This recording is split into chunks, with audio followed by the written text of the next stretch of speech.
तो प्लीज़ सारे चैनल से भी रिक्वेस्ट है कि पहले चेक कर लिया करें, और कम अज़ कम अखुवत को चेक लाजमी करें। ये बहुत बड़ा फ्रॉड है। और जो बहुत बड़े बड़े अच्छे हमें लगते हैं ना टीवी पे बैठे हुए लोग, वो अच्छे नहीं होते, वो सारे पैसे के पुजारी हैं। उनको पैसा दे के जो मर्जी उनसे उगलवा लो। लाहौरी तड़का चैनल की तमाम वीडियोस देखने के लिए हमारा चैनल सब्सक्राइब करें और साथ में दिए गए बेल आइकन को प्रेस करके ऑल नोटिफिकेशन को सिलेक्ट करें ताकि आप तक हमारी तमाम वीडियोस बआसानी पहुंच सकें। अस्सलाम वालेकुम नाज़रीन, मैं हूं आपका मेज़बान अहमद गौहर और आप देख रहे हैं लाहौरी तड़का। नाज़रीन, जैसा कि आप जानते हैं कि पाकिस्तान के अंदर जो छोटे कारोबारी हज़रात हैं उनको कर्ज़ा देने के लिए मुख्तलिफ़ इदारे कायम किए गए हैं, जिनके अंदर कशफ फाउंडेशन है और फिंका बैंक है और एक इदारा है अखुवत फाउंडेशन। अखुवत फाउंडेशन के बारे में ये कहा जाता है कि इनका जो एम है, जो इनका थीम है, वो है कर्ज़े हंसना। अच्छा, सबसे पहले मैं आपको ये बताता चलूँ कि कर्ज़े हंसना का मतलब होता है कि किसी ऐसे इंसान को आपने कर्ज़ा देना है जो कि ज़रूरतमंद हो, कर्ज़ा लेके अपना कारोबार या कोई अपना सर्कल चला सके। और कर्ज़े हंसना का मतलब ये है कि जब आपने किसी को कर्ज़ा दे दिया और उससे आपने वापस नहीं मांगना, यानी कि वो वापस देने का रवादा नहीं है। अगर वो वापस दे दे तो ठीक है, नहीं दे तो आपने उसको अल्लाह के नाम पे छोड़ देना है। इसका मतलब है कर्ज़े हंसना। लेकिन हमारे सुनने में ये आया है कि अखुवत फाउंडेशन जो है वो किसी को कर्ज़ा हंसना तो क्या, वो कर्ज़ा ही नहीं देते। ये टोटली एक फ़्रॉड चल रहा है। तो आज इसी टॉपिक पे बात करेंगे। इसी टॉपिक पे बात करने के लिए हमारे साथ अमीन राजा साहब मौजूद हैं, तो आइए उनसे बात करते हैं। अस्सलाम वालेकुम जी राजा साहब। वालेकुम अस्सलाम। वालेकुम अस्सलाम, थैंक यू। अच्छा राजा साहब, हमें ये बताइएगा कि जो अखुवत फाउंडेशन है, हमने सुना है ये किसी को कर्ज़ा नहीं देते, ये मुख्तलिफ बहाने बनाते हैं, तो आप क्या समझते हैं, क्या कहते हैं इस बारे में? हाँ, तो बिल्कुल ये नहीं देते कर्ज़ा। मैं खुद गया हूँ कर्ज़ा ये नहीं देते, बल्कि आपको जो गोली देते हैं, मीठी गोली चूसने के लिए, और इतनी गोलियाँ देते हैं कि एक दौर में आपको वो गोलियाँ कड़वी लगना शुरू हो जाती हैं और आप गालियाँ देते हुए या लानते डालते हुए उनके ऑफिस से बाहर निकलते हैं। बहरहाल कर्ज़ा ये नहीं देते। अच्छा, अगर ये किसी को कर्ज़ा वगैरह नहीं देता तो इन्होंने ये जो इतना इदारा बनाया है, ये किस लिए बनाया है? अहमद भाई, अदारा क्यों बनाया है? कर्ज़ा देते नहीं तो अदारा क्यों बनाया? आपका सवाल बहुत ज़बरदस्त है, बड़ा अच्छा सवाल है। तो बेशुमार लोगों ने इस तरह के बनाए हुए अदारे अपना लंगर इकट्ठा करने के लिए। डॉक्टर अमजद साकब साहब के बारे में पहले पता करने में पहले क्या थे, पहले किस गाड़ी में घूमते थे, आज किस गाड़ी में घूमते हैं। तो अभी तो लोगों ने बेशुमार पखंड बनाए हुए, छोटे छोटे को देगे बांट रहा है सड़क पर रख के, और देग एक बांटता है और पास से गुजरने वाले जो मुखैर लोग हैं वो उसको 10 देगों के पैसे दे जाते हैं। और फिर ऐसा होता है कि 1-2 साल की या 6-7 माह की स्ट्रगल के बाद उनको लाखों आना शुरू हो जाते हैं। उनके पक्के कस्टमर लग जाते हैं, जी हर महीने की 10 देगें हमारी तरफ से बांटें, और सैकड़ों लोग उनको पैसे देते हैं। जबकि वो अगर उनके पास महीने का करोड़ रुपये इकट्ठा हुआ है या 50 लाख इकट्ठा हुआ है, उसमें से 5 लाख भी खर्च नहीं करते और बाकी उनके अपने अकाउंट्स में। और अगर मुलाजमिन रखें फिर उनकी तनख्वाहें भी इसी तरह पे होती हैं। तो अदारा जो बनाए जाते हैं इस तरह के, वो पैसे इकट्ठे करने के लिए बनाए जाते हैं, बांटने के लिए नहीं। और ये तो सरासर मैंने खुद देखा ना जाके कि ये कर्ज़ा देने वाला, इनका जो सिस्टम है वो कर्ज़ा देने वाला है ही नहीं। अच्छा राजा साहब, इस तरह से है कि कोई भी इदारा दुनिया में ऐसा नहीं है कि जो बिला सूद किसी को कर्ज़ा देता हो, ठीक है? क्योंकि जब वो किसी को कर्ज़ा देगा उसके ऊपर उसने प्रॉफिट लेना है, सूद लेना है, ठीक है? और एक इदारा कायम करके वहाँ पे मुलाजम रख के वो उनको तनख्वाहें कहाँ से देंगे? मुलाजमीन को तनख्वाहें मैंने अभी आपको बताया पिछले सवाल में, थोड़ी सी मेरी इस बारे में मैंने, कि पैसा पब्लिक देती है, ठीक है? आप सोचें कि एक अदारा जो प्रॉफिट लेता ही नहीं है आपसे, किसी किस्म का भी सूद लेता ही नहीं है, यानी कि प्रॉफिट नहीं लेता, सूद एक और कंसेप्ट है, थोड़ी बहुत भी प्रॉफिट वो नहीं ले रहा है, तो उसके पास जो बिल्डिंग्स हैं उनका किराया कहाँ से आ रहा है? उनके पास जो इतने मुलाजमीन हैं, गाड़ियाँ हैं, वर्क करते हैं, बकौल उनके इन्वेस्टिगेशंस करते हैं, तो ये सारा खर्चा कहाँ से आता है? वैसे ही कि पैसे मुखैर लोगों से इकट्ठे किए, बैंकों में रखे हैं, वहाँ से प्रॉफिट आ रहा है, ख़ुद भी खा रहे हैं और क्या नाम लेते हैं, मुलाजमीन को तनख्वाहें भी पे हो रही हैं। और इस बार इस रमज़ान में मैंने देखा जितना ऐड फेसबुक पे, जितना ऐड यूट्यूब पे और जितना मुख्तलिफ चैनल्स पे इनका अखुवत वालों का चला है ना, किसी और का नहीं चला। और इन्होंने बड़ी डोनेशन इकट्ठी की, क्योंकि जितने भी पढ़े लिखे अमीर लोग हैं जिनका कभी कर्ज़ा लेने से वास्ता नहीं पड़ा, वो ये समझते हैं कि यार ये तो बहुत बड़ा काम कर रहे हैं, बिला सूद कर्ज़ा देते हैं, एक टका प्रॉफिट नहीं लेते और गरीब लोगों में पैसे बांट रहे हैं। और वो इन्होंने इस दफ़ा करोड़ों नहीं अरबों की शक्ल में इनको पैसे दिए गए हैं। लेकिन आगे किसी एक बंदा, एक सफ़ेद पोश आदमी इनसे अपने इस तरह कर्ज़ा लेना कि वो किसी को पता भी ना चले और वो कर्ज़ा ले और बिल्कुल उसी तरह खामोशी से वापस कर दे, तो ये नहीं हो सकता, क्योंकि वो देते ही नहीं है किसी को। अच्छा राय साहब, हमें लास्ट में ये बताइएगा कि आप मुख्तसर सा जवाब दे रहे हैं, डिटेल में थोड़ा सा बताइए हमारे नाज़रीन को कि आपने अभी बताया कि आप भी कर्ज़ा लेने के लिए गए थे लेकिन आपको नहीं मिला, तो इसकी ज़रा तफसील से बयान करें, क्या मामला हुआ आपके साथ है या क्या सिस्टम है इनका या क्या तरीक़ाकार है, ये क्या बहानाबाजी करते हैं ये? सबसे पहला तो इनका बहाना ये होता है कि आप अपने इलाके का नाम ले जाके कि जी मैं फ़लाँ इलाके से आया हूँ, तो कहेंगे जी नहीं उस इलाके में तो हम काम ही नहीं करते। तो यार क्यों भाई, क्या वो पाकिस्तान में नहीं है? क्या वहाँ के जो लोग हैं वो पाकिस्तानी नेशनल नहीं है? वो क्या बंगाली है, बांग्लादेश से आए हैं, या वो कुछ मसला क्या है, वो कहाँ से आए हैं? वो अफ़गानी है, बॉर्डर क्रॉस करके आए, पाकिस्तानी लोग हैं, कारोबारी लोग हैं और छोटे लोग हैं आपके पास आए। सबसे पहले इनका बहाना ये होता है कि ना भाई उस इलाके में हम काम। मैं जब फर्स्ट टाइम गया ना तो मैंने अपने गांव का नाम बताया जहाँ पे मैं रहता हूँ।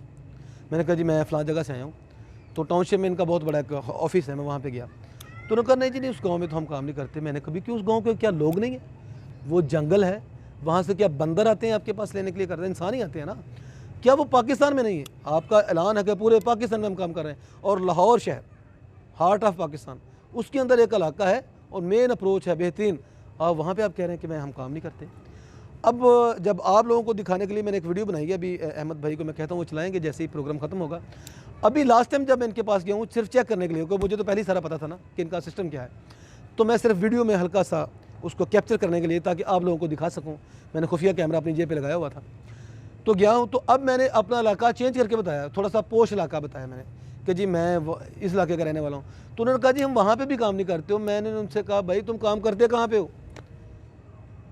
तो इनका पहला बहाना तो ये होता है कि हम वहाँ पे काम करते ही नहीं। ठीक, असल में आपको मैं जो सिस्टम बताने जा रहा हूँ इनका कर्जा देने का, पहले तो मैं ये कह रहा हूँ ये कर्जा देते ही नहीं है। अब मैं इनको इनका सिस्टम बताता हूँ कर्जा देने का, तो फिर आप कोई भी पढ़ा लिखा आदमी, कोई भी बाशऊर आदमी जो एक मतवस्त तबके में रहता है, मतवस्त तबका ही है जिसको कर्जे की ज़रूरत पड़ती है। सफ़ेद पोश लोग ही होते हैं जिनको कर्जे की ज़रूरत पड़ती है। बहुत गरीब आदमी वो को बड़ा रिस्क लेता है नहीं कि उसे कर्जा लेना पड़े। दरमियाना जो आदमी होता है, जो ना अमीर होता है ना गरीब, जिसको सफ़ेद कॉलर वाइट कॉलर कहते हैं, वो उसको ज़रूरत पड़ती है, और उसको ज़रूरत इस तरह पड़ती है कि यार मुझे पैसे दे दो। अब इन्होंने सिर्फ पहली दफ़ा 20,000 रुपये देना होता है। 20,000 रुपये इन्होंने आपको देना है, और देने का जो सिस्टम ऐसा है कि वो बेचारा नंगा, उसको इस तरह नंगा करेंगे, इस तरह जलील करेंगे कि वो बंदा तौबा ताइब हो जाएगा। वो कहेगा यार मैं मांग लूँगा, मैं 10-15 दिन मांग के वो 20,000 इकट्ठा कर सकता हूँ। इनसे लेना और जो वापस भी करना है। मैं खुद लोगों को ये कहता हूँ कि अखुवत वालों के पास जाने से बेहतर है कि आप अखुवत वालों के पास जाएं, मुझे 20,000 कर्जा दे दें, मैंने अपना कारोबार सेट करना है, या मैंने अपनी दुकान को थोड़ा सा अपना सेट करना है, उसको रेनोवेट करना है, या मैंने नया कारोबार शुरू करना है, मैंने कोई छोटी सी रेडी लगानी है, तो इनके पास ना जाएं। ज़बरदस्त मशवरा मैं आपको दे रहा हूँ कि खामोशी से किसी दूसरे शहर चले जाएं जहाँ पे आपको कोई ना जानता हो। वहाँ पे जाके 10 दिन भीख मांग लें, आपको 20-25 हज़ार इकट्ठा हो जाएगा, और वो होगा जो आपने वापस नहीं करना। लेकिन इनसे लेना इस तरह है कि एक तो आपको जलील बहुत करेंगे, आपके पूरे रिश्तेदारों को ये जाके बताएंगे कि इस बंदे ने हमसे कर्जा लेना है, आपके पूरे मोहल्ले में जाके ये बताएंगे कि इस बंदे ने हमसे कर्जा लेना है, अभी दिया नहीं है, इन्होंने आपको पूरे इलाके में पंड दिया है, बता दिया लोगों को कि हाँ जी इस बंदे ने हमसे कर्जा लेना है। उसके बाद भी जो इनकी शराइत हैं, आप कभी भी दुनिया में एक आदमी ऐसा नहीं जो इनकी शराइत के ऊपर पूरा उतर सके। मेरे ख्याल में शायद कोई उतरे भी हों, लेकिन वो पता नहीं कौन लोग हैं, वो कितने म्यार से गिरे हुए लोग होंगे जो इनकी शराइत पर उतरते हैं। अब इनकी शराइत सुन लें। सबसे पहले तो आप गए जी मुझे जनाब 20,000 रुपया, क्योंकि हर बंदे को वैसे चाहिए तो होता लाख सवा लाख, 20,000 की तो औकात ही कोई नहीं है। 20,000 से कख भी नहीं होता जो ये पहली दफ़ा बंदे को देते हैं 20,000 रुपया। अब इन्होंने आपको 20,000 रुपया देना, तो ये आपको कहेंगे कि आप 3 लोगों का ग्रुप बना के लाएँ, 3 आदमी हों आप, और वो एक ग्रुप की शक्ल में आए हमारे पास, और हम आपको पैसे देंगे। अब वो 3 जो हों उनका आपस में ब्लड रिलेशन ना हो, सगे भाई तो दूर की बात है, वो आपस में चाचे मामे के भी कुछ लगते ना हों आपस में। पहले तो आपको ये प्रूफ करना पड़ेगा कि हम आपस में कुछ नहीं लगते, और ये प्रूफ करते करते आपका दिमाग ख़राब हो जाएगा कि मैं अब इसको कैसे बताऊं कि ये आप कह रहे हैं कि जी मेरे दूर का अगर दूर का बहुत दूर का भी रिश्तेदार है तो उसको भी कर्जा नहीं मिलेगा। और अगर देखा जाए हम इस बात को थोड़ा सा स्टडी करें तो हम सारे रिश्तेदार तो आपस में है ना, बाब नूह पे हज़रत नूह अलैहिस्सलाम पे जाके हम इकट्ठे हो जाते हैं। ये कहते हैं कि किसी भी तरह का आपका ब्लड रिलेशन ना हो। उसके बाद वो जो 3 ग्रुप में लोग होंगे उनमें से कम 2 किराएदार ना हो, 1 किराएदार होगा तो चल जाएगा, लेकिन अगर 2 किराएदार हो तो वो नहीं चलेंगे। अब वो तीनों का ग्रुप बनाने का मकसद ये है कि वो तीनों एक दूसरे के गारंटेड हैं, तीनों एक दूसरे के ज़मानती हैं। अब मुझे कर्जा चाहिए था, मिसाल के तौर मैं गया हूँ ना, मेरे साथ मैं आपको जो सुना रहा हूँ अपनी हड्ड बीती सुना रहा हूँ। अच्छा मैं गया हूँ, मैंने कहा मुझे कर्जा चाहिए 20,000, चलो मैंने सोचा कि चलो 20 से शुरू होते हैं, इनके साथ एक अच्छा मेरा चलता जाएगा। पहली दफ़ा मैं बड़े अच्छे तरीके से 20,000 अदा कर दूंगा, फिर ये सुना है कि थोड़ी सी मोटी रकम देते हैं, और इस तरह बंदा करते करते 4-5 लाख तक भी सुना था कि ये उस बंदे को देते हैं जो इनको ख़राब ना करे। लेकिन पहली शर्त तो ये कि दें किसी को तो कोई ख़राब करेगा या नहीं, या अपना व्यवहार अच्छा करेगा इनके सामने। अब मैंने 2 बंदे और हायर करने हैं अपने साथ, ग्रुप की शक्ल में लाने हैं। और अब मैं तो ये सोच रहा था कि मैं किसी को बताऊँ ही ना कि मैंने 20,000 रुपये ये कर्ज़ा लिया, क्योंकि बहुत मेयार से नीचे वाली बात है ना। किस्तों पे कुछ चीज़ लेना, सफ़ेद पोश आदमी भी उसमें भी शर्मिंदगी फ़ील करता है, और इसमें भी कर्ज़ा लेने में भी थोड़ी सी शर्मिंदगी फ़ील करता है सफ़ेद पोश आदमी। खैर, अब 3 बंदे मैंने इकट्ठे करने हैं। अब 3 बंदे को इकट्ठे करते करते कम से कम 25-30 लोगों से मैं पूछूंगा कि यार मैं अखुवत से कर्ज़ा लेने जा रहा हूँ, तो यार आप मुझे ना मेरे साथ तुम अपना ग्रुप बना लो। और 25-30 में से 3 आदमी निकलेंगे। 25-30 को पता चल गया, और वो सब और लोगों को भी बता रहे हो इन्हें कर्ज़ा लेना है यार अखुवत वाले को। और वो हर बंदा कॉल करके पूछ रहा है यार एडे पैडे लाता आ गया। अच्छा, वो तीनों को जब मैंने बामुश्किल उनका एक ग्रुप बना लिया। अब वो तीनों जब वहाँ पर, वो तीनों एक दूसरे के गारंटर हैं। अब ये क्या गारंटी है कि वो तीनों का, अब गारंटर तो हम तीनों एक दूसरे के हो गए ना, मैं उसका गारंटर हूँ, वो उसका है, हम तीनों एक दूसरे के गारंटर हैं। लेकिन बात यहाँ पे ख़त्म नहीं हुई। अभी आगे क्या चल के होना आपके साथ कि इनकी एक टीम आएगी, वो आके आपके इलाके में आप तीनों की अलग-अलग वेरिफिकेशन करेगी। आपके मोहल्ले से 5-6 लोगों से पूछेगी मेरे बारे में, फिर मेरे दूसरे साथी के बारे में, फिर तीसरे के साथी के बारे में। और हो सकता है कि उन 5-6 में से एक बंदा कह दे कि यार नहीं, ये बंदा तो ठीक नहीं। तीनों 2 अगर पास हो गए, एक बंदे ने कह दिया ना कि नहीं यार ये बंदा ठीक नहीं, ये पैसे देते हुए तंग करता है, वो कुछ स्टोर वाला हो सकता है ज़िंदगी में कभी किसी ने थोड़ा बहुत उधार लिया और देते हुए चुकता करने में थोड़ा बहुत कमी पेशी होगी। अब उसने कह दिया, तो उसका रिजल्ट क्या निकला कि तीनों ही फारग हैं। एक बंदे की वेरिफिकेशन एक बंदे ने गलत की है, 5 लोगों ने कह दिया कि नहीं यार ठीक है, 6 ने कह दिया कि नहीं यार बंदा ठीक नहीं का। तो उससे क्या हुआ कि जो बाकियों की वेरिफिकेशन है तीनों ही फारग हैं, इनको कर्जा नहीं मिल सकता। ठीक है, अब बिलफर्ज वो तीनों क्लियर हो गए। तीनों की पूरे आपने अपने मोहल्ले से लोगों ने कह दिया ओके यार ये बंदे बहुत अच्छे हैं, ये कोई फरिश्ते हैं, और फरिश्ते ही हो सकते हैं, फरिश्ता ही ऐसा हो सकता है, या अम्बिया इकराम होते हैं। अब नबी तो कोई आ नहीं सकता, और फरिश्ते भी अब मेरा ख्याल कम ही आते हैं, वही का सिलसिला बंद हो चुका है। तो या फरिश्ते या अम्बिया ये होते हैं मासूम, जिनसे गुनाह का शाइबा नहीं होता। तो इंसानों से तो कहीं ना कहीं गलती हुई होती है ना। तो पहली बात तो कहीं हो नहीं सकता कि तीनों ही अपने अपने मोहल्लों में कह देंगे जी ओके जी ये बंदे बहुत अच्छे हैं। अगर खुदा करे कि वो तीनों के तीनों ही ओके हो गए, अब इनका अगला प्रोसेस क्या है, ये उन तीनों के घरों में जाएंगे, उनकी बीवी बच्चों से, उनके भाइयों से, उनकी माँ से, सबको इकट्ठा करेंगे और बताएंगे जी आपका बेटा या आपका खामंद या आपका भाई कर्जा ले रहा है, आपको कोई इतराज़ तो नहीं, कल को ये अगर मर जाता है या भाग जाता है तो आप देंगे। हालांकि वो तीनों भी एक दूसरे के गारंटर हैं, तीनों इकट्ठे नहीं भागने लगे, वो तीनों भी एक दूसरे के गारंटर हैं। फिर मोहल्ले से भी उनकी वेरिफिकेशन कर ली है। अब मज़ीद वो 20,000 के लिए आपके घर जाके, तो हो सकता है आपने घर ना बताया हो, कुछ काम होते हैं जो घर में नहीं बताए जाते। अब तीनों में से एक घर वाले ने भी कह दिया कि जी हमें तो नहीं बताया, और अगर ये कर्जा लेगा तो इसी ने देना, हम तो इसके ज़ामन नहीं है इस बात के, तो अब तीनों को कर्जा नहीं मिलेगा। अब पहले मोहल्ले वालों को सर्टिफिकेट, पहले तो 3 बंदे इकट्ठे करना एक मुश्किल काम है, उसके बाद तीनों को अपने अपने मोहल्ले से क्लियर होना बहुत मुश्किल काम है। अब तीनों के घर वालों को इकट्ठा करना, तीनों के घर वालों को सेटिस्फाइड करना, और ये फिर जाके इस तरह पूछते हैं, और इनका रवैया इस तरह का होता है कि वो बंदा खुद ही कहता है कि यार नहीं, इसी की ज़मानत देनी, ये तो हमें बहुत ज़्यादा बेइज्जत करेंगे। और आपने देखा होगा अगर किसी ने कर्जा लिया भी है तो अगर उसकी किस्त लेट होगी तो ये घरों में आके बहुत उसकी बेइज्जती करते हैं, पूरा मोहल्ले को सुनाते हैं जिसने कर्जा लिया है और इसकी किस्त लेट होगी, कितनी 11 या 12 या 1500 रुपया इनकी किस्त होती है। अच्छा, अब अगला क्या है, लो जी घर से भी क्लियर हो गया, जो हो नहीं सकता वो हो गया जनाब। अब घर वालों से भी ये क्लियर हो गया, तीनों के घर वालों ने कहता है जी हम गारंटर हैं, अगर हमारा बच्चा मर गया या कहीं चला गया तो हम इसके पैसे देंगे, ये हमारा घर है। अब अगला प्रोसेस क्या है, अब उनको कर्जा ऐसे मिलेगा कि उनके घर वालों को एक मस्जिद में बुलाया जाएगा, उसको भी एक मस्जिद में बुलाया जाएगा जिनको कर्जा देना है, ये इनका लास्ट प्रोसेस है। मस्जिद में बुला के कुरान करीम के ऊपर उनके हाथ रखवाए जाएंगे। 20,000 आपको देना है इन्होंने, और वो भी वापस लेना है, और वो 20,000 के लिए आपसे आपकी जो इज़्ज़त नफ्स है आपके अंदर जो अल्लाह ताला ने खुद ही डाली है, उसको गला घोंट कर उसको कत्ल कर दिया जाएगा। आप खुद अपने आप में शर्मिंदगी फील करेंगे कि यार मैंने 20,000 रुपया लेना है और इतनी बेइज्जती और इतनी ज़्यादा इंक्वायरी और इनके सामने इतनी कस्में खानी पड़ रही हैं, इससे वाकई भीख मांग लेना बेहतर है।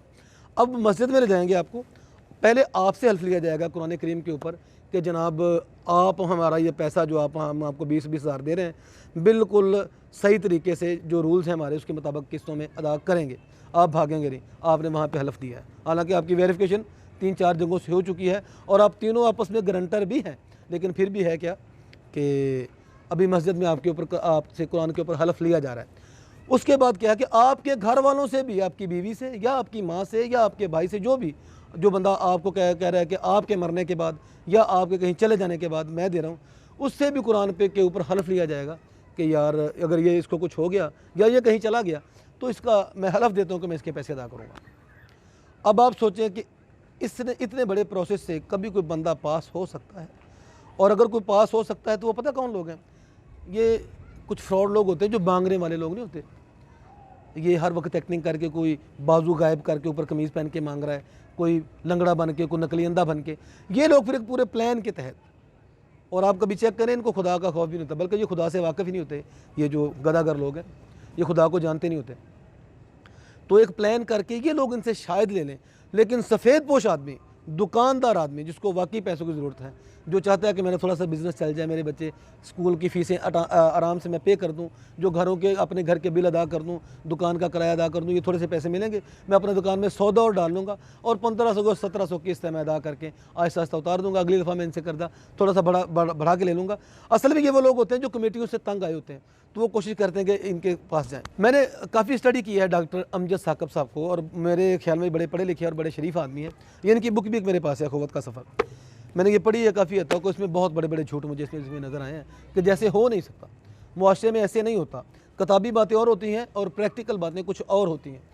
तो जनाब जो इन्होंने कहा हुआ है, अब ये पूरा प्रोसेस जो मैंने आपको बताया, कोई एक सफ़ेद पोश आदमी, पहले तो मैं गया था, वाकई मुझे कर्जे की ज़रूरत थी, आज से कोई 2 साल पहले की बात है, और मैं 3 लोगों का जो ग्रुप ले गया था, वो तीनों के भी मैं चाहूँ तो इसी वीडियो में आपको दिखा सकता हूँ, उनके कमेंट्स भी क्या हैं, लेकिन इस वक्त तीनों मेरे पास नहीं हैं। जो मेरे दूसरे 2 साथी थे, एक तो मैं हूँ ना, 2 और साथी थे, वो दोनों इस वक्त मेरे पास नहीं है। तो अगर ज़रूरत पड़ी तो मैं उनकी भी वीडियो बना के अपने चैनल पे आपको दिखाऊंगा। और उस वक्त ये सारा उन्होंने प्रोसेस बताया, तो हम कानों को हाथ लगा गया कि भाई कैसे डॉक्टर अमजद साकब साहब ने 10,000 से ये काम शुरू किया था, और फिर आप सोचें कि इस वक्त ये अरबों में है, और जब ये अभी करोड़ों को छूने की कोशिश कर रहे थे, लाखों में पहुँचे थे, करोड़ों को छूने की कोशिश कर रहे थे, तो हमारे नून लीग जो हमारी एक जमात है PMLN, इस वक्त उनके जो चेयरमैन हैं मियाँ शहबाज शरीफ साहब, वो उस वक्त पंजाब के CM थे, उन्होंने जनाब लाहौर अलहमरा में एक बहुत बड़ा शो ऑर्गेनाइज़ किया, और इनको वहाँ पे गालबन मुझे याद नहीं है 2 अरबियाँ 3 अरबियाँ पता नहीं कितने अरबों में वो रकम थी जिसका चेक उन्होंने डॉक्टर अमजद साकब साहब के हवाले किया कि आप बहुत अच्छा काम कर रहे हैं। कभी किसी ने चेक नहीं किया कि काम कैसे रहे हैं। मेरा ख्याल है कि अगर डॉक्टर अमजद साकब साहब वाकई अच्छे आदमी हैं, वाकई ये कौम के साथ मुखलिस हैं, तो इन्होंने कभी अपना सिस्टम चेक नहीं किया। वैसे हो नहीं सकता कि मालिक को पता ना हो, ऑनर को पता ना हो और नीचे क्या सिस्टम चल रहा है, बल्कि ऑनर ही तो वो सिस्टम को बनाता है, और इनका जो बनाया हुआ सिस्टम टोटल फ्रॉड है। कर्ज हंसना, जैसे आपको अहमद भाई ने बताया है कि कर्ज हंसना तो वो है जो दे दो वापस मांगा ही नहीं जाता। यहाँ पे वापस लेना है, उसके घर के दरवाजे के सामने खड़ा होकर उसको जलील करके लेना है, लेकिन देना कैसे है? देना भी ऐसे है कि वो जलील नहीं, जलील व ख्वार हो जाएगा। अच्छा, उसके बाद 2 दफ़ा मियाँ शहबाज शरीफ साहब ने 2 दफ़ा इनको अरबों में फंडिंग की है, और फिर इनके पास जब पैसा आया, इन्होंने टेलीविज़न पे ऐड अपने चलाए, पूरे पाकिस्तान में इन्होंने बड़ी पब्लिसिटी की अपनी, और फिर जितने भी मुखैर लोग हैं ना, जो बड़े लेवल के मुखैर हैं, सभी ने करोड़ों में इनको पैसा दिया कि ये तो बड़ा अच्छा काम कर रहे हैं। पाकिस्तान बिलाशुबा पूरी दुनिया में डोनेशन के हवाले से 1 नंबर पे है, और यहाँ पे अब भी बेशुमार लोग हैं जो करोड़ों रुपए फंड देना चाहते हैं, लेकिन उनको कोई प्लेटफॉर्म अच्छा नहीं मिल रहा, और ख़ुद उनके पास इतना टाइम नहीं कि आके गरीबों में खुद बांटते फिरें, और वो किसी कोई प्लेटफॉर्म ढूंढते हैं, और जब इनकी अच्छाइयाँ सुनते हैं सेलिब्रिटीज़ के मुँह से, जी वाह वाह डॉक्टर अमजद साकब साहब का ये अदारा बल्ले बल्ले पता नहीं क्या कर रहा है, तो वो जनाब उनको चेक दे देते हैं, या जब 5 करोड़ का, ये 2 करोड़ का। इस रमज़ान में यूट्यूब पे, फेसबुक पे या टीवी पे सबसे ज़्यादा ऐड अखुवत का चला है, जो पेड होते हैं, पैसे दे के चलाए जाते हैं, और मतलब है अगर आपने 1 करोड़ के ऐड चलाए हैं तो पक्की बात है उसको 100 से ज़रब देंगे आप, और वहाँ से 1 अरब आएगा आपको, ठीक है। तो इस तरह इनका सिस्टम चल रहा है। देने का सिस्टम ऐसे है कि जो जिस तरीके से दिया जा सकता ही नहीं, किसी हकदार तक पैसे पहुँच सकते ही नहीं, और लेने का सिस्टम तो ये है कि ऐसे की, और वो जब आप चेक तो करें आके सर, और बिला सूद, 1 आना नहीं लेते। अगर आप ये सोचें कि कोई अगर 1 आना ना लेता हो तो इतने मुलाजमीन, इतनी बिल्डिंग्स कहाँ से बन रही हैं, कहाँ से किराए आ रहे हैं, और सिस्टम, फिर मैं वही बात कर रहा हूँ कि ऐसे फ्रॉडदारों का फंडिंग ना करें। आप जाकर खुद चेक करें, क्योंकि हम मुसलमान हैं और हमने देखा कि हमारे जो खलीफा थे, हमारे जो बादशाह लोग थे, सैयदना उमर फ़ारूक जैसे, जो कि लाखों एकड़ पे कई मुल्कों के जो बादशाह थे, वो भी रात को भेस बदल के लोगों के दुख सुख का पता करते थे। आपने अगर कोई डोनेशन देनी है, कोई फ़ंड देना है, जिस अदारे को दे रहे हैं पहले चेक तो करें कि उनका सिस्टम क्या है, क्या इस सिस्टम के तहत किसी का भला हो सकता है, ये भला कर रहे हैं या अगले को बेइज्जत कर रहे हैं। ठीक है। और दूसरी बात है कि डॉक्टर अमजद साकब साहब अपनी मंजी के नीचे, वो कहते हैं ना मंजी थले डांग फेरो, अपनी मंजी के नीचे सोटा फेरें कि वहाँ पे कौन लोग बैठे हैं। इंतहाई बदजुबान उनका होता है, वो जो उनका अमला होता है, उनके माथे से बल ही नहीं जाता। जब आप जाते हैं वो आपको इस तरह ट्रीट करते हैं कि जैसे कोई घटिया सी कौम आ गई है। ज़ाहिर बात, जो कर्जा लेना है गरीब आदमी है ना, और वो तो माशाल्लाह रज चुके हैं, जो आपके मुलाजमीन हैं वो रज चुके हैं। मैंने देखा गाड़ियों पे आते हैं ऑफिस में, आपके मुलाजमीन को मैंने देखा गाड़ियों पे आते हैं, और वो गाड़ियाँ जो हैं वो अखवत के पैसों से आई हैं। वो उनकी अपनी कोई प्रॉपर्टी नहीं थी, कोई ज़मीन, कोई गाँव में ज़मीनें नहीं उनकी कि वो अमीर हो गए। अखवत के पैसों से, मखैर लोगों के डोनेशनों से वो लोग अमीर हो चुके हैं। और जब वो गरीब जाता तो उनकी शक्ल ही बुरी बन जाती है, उनको देख के ये क्या लेने आ गया। उनको पता देना तो कुछ है नहीं इनको, तो फजूल का टाइम ज़ाया और दिमाग खाने के लिए आए। वो सारा दिन वहाँ पे बैठ के फेसबुक के ऊपर अपना मज़ेदार अपनी चैटिंग कर रहे होते हैं, कमेंट्स कर रहे होते हैं पोस्टों के ऊपर। वो काम करने नहीं आते, टाइम पास करने के लिए आते हैं। अगर डॉक्टर साहब आपको पता है, डॉक्टर अमजद साकब साहब, अगर आपको ये सारी बात का पता है, आपका यही सिस्टम है, तो फिर मैं आपको क्या कहूँ। और अगर आपको इस बात का पता नहीं तो आए, अपनी चारपाई के नीचे सोटा फेरें और पता करें कि ये क्या हो रहा है आपके इदारे में। डोनेशन तो अरबों की इकट्ठी हो रही हैं, क्या किसी गरीब को पैसे मिल रहे हैं। और मैं, अगर मेरी एक बात भी झूठ हो जो मैंने कही है, तो मैं इसका ज़िम्मेदार हूँ। आप मेरा नंबर लें, मुझे कॉल करें, जहाँ मुझे बुलाया जाएगा मैं आऊँगा और मैं आपको बताऊँगा कि ये ऐसा होता है। बल्कि अभी वीडियो, अहमद भाई की वीडियो अभी लगाइएगा, अब उसमें देखें जो मैं कह रहा हूँ, मुलाजमीन सेम टू सेम वैसे ही आपके सामने वीडियो में आपको नज़र आएगा। असल में अहमद भाई होता पता क्या है, यहाँ पाकिस्तान में सब लकीर के फ़कीर हैं। एक बंदे ने कह दिया ना, नहीं जी बड़ा अच्छा आदमी है, और वो बंदा उसको पता नहीं पैसे दे के कहलवाया गया कि बड़ा अच्छा आदमी है, तो होता क्या है कि फिर सारे उसके पीछे चल पड़ते हैं। और जो बहुत बड़े बड़े अच्छे हमें लगते हैं ना टीवी पे बैठे हुए लोग, वो अच्छे नहीं होते, वो सारे पैसे के पुजारी हैं। उनको पैसा दे के जो मर्ज़ी उनसे उगलवा लो। मैंने देखा है, बहुत बड़ा मीडिया के आइकॉन है, हमारे कहने के सीनियर हैं, हमारे बॉस हैं, और मैं उनको अपना रूहानी उस्ताद भी मानता हूँ। बातें करने में, बोलने में मैं उनको कॉपी करने की कोशिश करता हूँ। आफ्ताब इकबाल साहब, उनका एक शो मैंने देखा तो वो भी उनको बड़ा अप्रिशिएट कर रहे थे कि आप बहुत काम कर रहे हैं। रॉयल टीवी पे एक दफ़ा मैं इनके साथ बैठ के भी शो कर चुका हूँ, और या मकबूल जान साहब थे और डॉक्टर अमजद साकब साहब थे, वो भी इनके काम को बड़ा सराह रहे थे। मैंने तकरीबन सभी चैनल्स पे देखा है कि इनको बुलाया जाता है, डॉक्टर अमजद साकब साहब को, और बड़ा प्रमोट किया जाता है। और जब लोग सुनते हैं तो फिर ज़ाहिर बात है लोग उनको डोनेशन देते हैं, लेकिन असल हकीकत कुछ और है।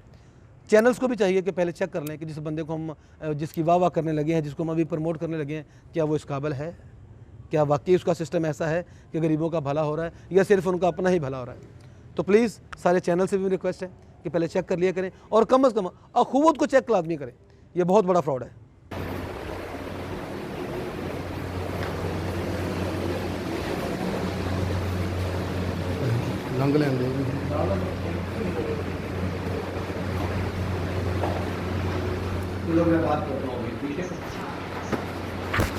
अस्सलाम वालेकुम सर। जी बात सर कुछ इन्फॉर्मेशन चाहिए थी कर्जे लिए, मैं जो टाउन से पानी बोतल नहीं लाया ना, चक मजाक बैर साहब आ रहे यार, मैंने कहा कि हाँ जी वफाकी कॉलोनी के साथ ही है चक मजाक, हाँ वहाँ से ये वहाँ नहीं काम कर रहे, अब ऊपर जो है ना उधर काम नहीं कर रहे, वो तो यही का कर रहे हैं जी। टाउनशिप कोडलपत में काम कर रहे हैं, बाकी टाउनशिप उस इलाके में कोई आपकी ब्रांच है? जी भाई जी जी जोहर टाउन पूरे में काम नहीं करते? वैसे सर आपका तरीका कर क्या, थोड़ा तरीका कर बताएंगे आप? ग्रुप बनाने पड़ते हैं, छोटे कर्जे होते हैं 10 से 50,000 के। जी। शुरू में 20,000 मिलेगा, उसकी 1700 रुपये किस्त होगी, 3 से 6 का ग्रुप होगा, वो आपस में एक दूसरे की गारंटर देंगे, और ये घर जो है 1-2 गलियों के अंदर हो जाएंगे। गारंटर की भी फिर वेरिफिकेशन होगी? नहीं, गारंटर मतलब जैसे 3 लोग ले लिया आपने, वेरिफिकेशन सबकी होगी।